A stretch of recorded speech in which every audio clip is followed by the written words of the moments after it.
Praise the Lord. இன்றைய நாளுக்கான வேத தியானம் நீதிமொழிகள் அதிகாரம் 9 1 முதல் 18 வரை. ஞானம் தன் வீட்டை கட்டி தன் 7 தூண்களையும் சித்திரத்தீர்த்து தன் கொடுத்த ஜந்துக்களை அடித்து திராட்சை ரசத்தை வார்த்து வைத்து தன் போஜன பந்தியை ஆயத்தப்படுத்தி தன் பணிவிடைக்காரிகளை அனுப்பி பட்டணத்தின் உயர்ந்த மேடைகளின் மேல் நின்று கூப்பிட்டு புத்தியீனனை நோக்கி, எவன் பேதையோ அவன் இவ்விடத்தில் வர கடவன். நீங்கள் வந்து என் அப்பத்தை புசித்து நான் வார்த்த திராட்சை ரசத்தை பானம் பண்ணுங்கள். பேதைமையை விட்டு விலகுங்கள், அப்பொழுது பிழைத்திருப்பீர்கள். புத்தியின் வழியிலே நடவுங்கள் என்று விளம்புகிறது. பரியாசக்காரனை கண்டிக்கிறவன் லட்சை அடைகிறான். துன்மார்க்கனை கண்டிக்கிறவன் தன்னை கரைப்படுத்திக் கொள்கிறான். பரியாசக்காரனை கடிந்து கொள்ளாதே, அவன் உன்னை பகைப்பான். ஞானம் உள்ளவனை கடிந்து கொள், அவன் உன்னை நேசிப்பான். ஞானம் உள்ளவனுக்கு போதகம் பண்ணு, அவன் ஞானத்தில் தேறுவான். நீதிமானுக்கு உபதேசம் பண்ணு, அவன் அறிவில் விருத்தி அடைவான். கர்த்தருக்கு பயப்படுதலே ஞானத்தின் ஆரம்பம், பரிசுத்தரின் அறிவே அறிவு. என்னாலே உன் நாட்கள் பெருகும், உன் ஆயுசின் வருஷங்கள் விருத்தியாகும். நீ ஞானியானால் உனக்கென்று ஞானியாவாய், நீ பரியாசக்காரனானால் நீயே அதன் பயனை அனுபவிப்பாய் என்று சொல்லுகிறது. மதியற்ற ஸ்திரீ வாயாடியும் ஒன்றும் அறியாத நிர்மூடமுமாய் இருக்கிறாள். அவள் தன் வீட்டு வாசற்படியிலும் பட்டணத்தின் மேடைகளிலும் ஆசனம் போட்டு உட்கார்ந்து தங்கள் வழிகளை நோக்கி நேரே போகும் வழிபோக்கரை பார்த்து, எவன் பேரையோ அவன் இவ்விடத்தில் வர கடவன் என்றும், மதியீனனை நோக்கி, திருட்டு தண்ணீர் தித்திக்கும், அந்தரங்கத்தில் புசிக்கும் அப்பம் இன்பமாய் இருக்கும் என்று சொல்லி கூப்பிடுகிறாள். ஆயினும் மரித்தவர்கள் அவ்விடத்தில் உண்டென்றும் அவளுடைய விருந்தாளிகள் நரக பாதாளங்களில் கிடைக்கிறார்கள் என்றும் அவன் அறியான். ஞானம் தன் வீட்டை கட்டி தன் 7 தூண்களையும் சித்திரத்தீர்த்து தன் கொடுத்த ஜந்துக்களை அடித்து திராட்சை ரசத்தை வார்த்து வைத்து தன் போஜன பந்தியை ஆயத்தப்படுத்தி தன் பணிவிடைக்காரிகளை அனுப்பி பட்டணத்தின் உயர்ந்த மேடைகளின் மேல் நின்று கூப்பிட்டு புத்தியீனனை நோக்கி, எவன் பேரையோ அவன் இவ்விடத்தில் வர கடவன். நீங்கள் வந்து என் அப்பத்தை புசித்து நான் வார்த்த திராட்சை ரசத்தை பானம் பண்ணுங்கள். பேதைமையை விட்டு விலகுங்கள், அப்பொழுது பிழைத்திருப்பீர்கள். புத்தியின் வழியிலே நடவுங்கள் என்று விளம்புகிறது.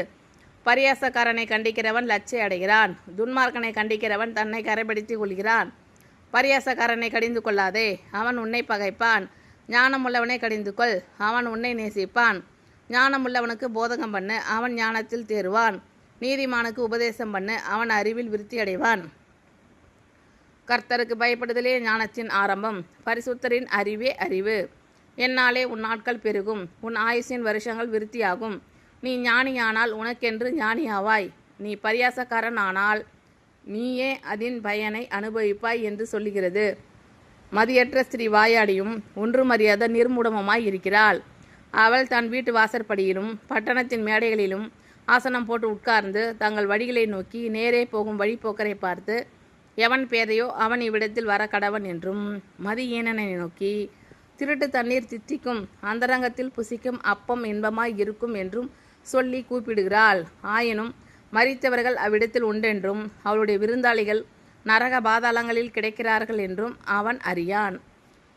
ஞானம் தன் வீட்டை கட்டி தன் 7 தூண்களையும் சித்திரத்தீர்த்து தன் கொடுத்த ஜந்துக்களை அடித்து திராட்சை ரசத்தை வார்த்து வைத்து தன் போஜன பந்தியை ஆயத்தப்படுத்தி தன் பணிவிடைக்காரிகளை அனுப்பி பட்டணத்தின் உயர்ந்த மேடைகளின் மேல் நின்று கூப்பிட்டு புத்தியீனனை நோக்கி, எவன் பேரையோ அவன் இவ்விடத்தில் வர கடவன். நீங்கள் வந்து என் அப்பத்தை புசித்து நான் வார்த்த திராட்சை ரசத்தை பானம் பண்ணுங்கள்.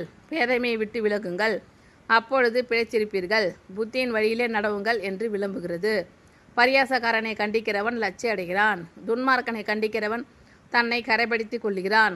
பரியாசக்காரனை கடிந்து கொள்ளாதே, அவன் உன்னை பகைப்பான். ஞானம் உள்ளவனை கடிந்து கொள், அவன் உன்னை நேசிப்பான். ஞானம் உள்ளவனுக்கு போதகம் பண்ணு, அவன் ஞானத்தில் தேறுவான். நீதிமானுக்கு உபதேசம் பண்ணு, அவன் அறிவில் விருத்தி அடைவான். கர்த்தருக்கு பயப்படுதலே ஞானத்தின் ஆரம்பம், பரிசுத்தரின் அறிவே அறிவு. என்னாலே உன் நாட்கள் பெருகும், உன் ஆயுசின் வருஷங்கள் விருத்தியாகும். நீ ஞானியானால் உனக்கென்று ஞானியாவாய், நீ பரியாசக்காரனானால் நீயே அதன் பயனை அனுபவிப்பாய் என்று சொல்லுகிறது. மதியற்ற ஸ்திரீ வாயாடியும் ஒன்றும் அறியாத நிர்மூடமுமாய் இருக்கிறாள். அவள் தன் வீட்டு வாசற்படியிலும் பட்டணத்தின் மேடைகளிலும் ஆசனம் போட்டு உட்கார்ந்து தங்கள் வழிகளை நோக்கி நேரே போகும் வழிபோக்கரை பார்த்து, எவன் பேதையோ அவன் இவ்விடத்தில் வர கடவன் என்றும், மதியீனனை நோக்கி, திருட்டு தண்ணீர் தித்திக்கும், அந்தரங்கத்தில் புசிக்கும் அப்பம் இன்பமாய் இருக்கும் என்றும் சொல்லி கூப்பிடுகிறாள்.